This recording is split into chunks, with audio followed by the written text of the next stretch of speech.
चलिए दोस्तों, आज मैं आप लोगों के लिए गणित का एक बहुत ही प्यारा सा चैलेंज वाला सवाल लेकर आया हूं और इस प्रश्न को ध्यान से देखिएगा और कमेंट करके ज़रूर बताइएगा, क्योंकि इस प्रकार के जो प्रश्न होते हैं बहुत ही उपयोगी होते हैं और प्रतियोगी परीक्षाओं में पूछे जाते हैं। तो चलिए, आपके लिए बहुत ही सिंपल सा सवाल है। आपको क्या करना है, 3 फैक्टोरियल गुणित 2 फैक्टोरियल और भागित 0 फैक्टोरियल, इसका मान क्या होगा आपको कमेंट करके बताना है। और निश्चित रूप से ऐसे ही शानदार वीडियो के लिए आपने हमारे चैनल को सब्सक्राइब नहीं किया होगा ना, तो चैनल को सब्सक्राइब करके बेल आइकन को प्रेस जरूर कर दीजिएगा और आल को टच कर दीजिएगा। चलिए, इस प्रश्न का हम जवाब बहुत ही सरलता से देते हैं। कई लोग अगर ये सोच रहे हैं कि सर इसका उत्तर 0 होगा, या फिर कई लोग ये सोच रहे हैं कि इसका उत्तर तो अपरिभाषित होगा या फिर अनंत होगा, तो भाई आज मैं आपको बता दूं कि ये दोनों ही उत्तर क्या होने वाले हैं, गलत होने वाले हैं।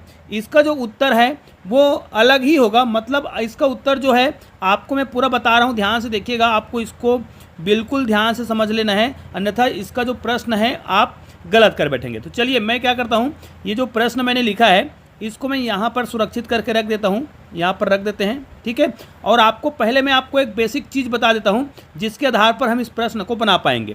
तो हमें करना क्या है, पहले सबसे पहले आपको ये लग रहा था कि ये 3 फैक्टोरियल गुणित 2 फैक्टोरियल, इसको हम भाग दे रहे हैं 0 से, और जब भी हम किसी संख्या को 0 से भाग देते हैं तो हम तो भाग दे नहीं सकते, तो हम उसको क्या बोल देते हैं, अपरिभाषित, मतलब इसको परिभाषित नहीं किया जा सकता। तो ऐसा नहीं है।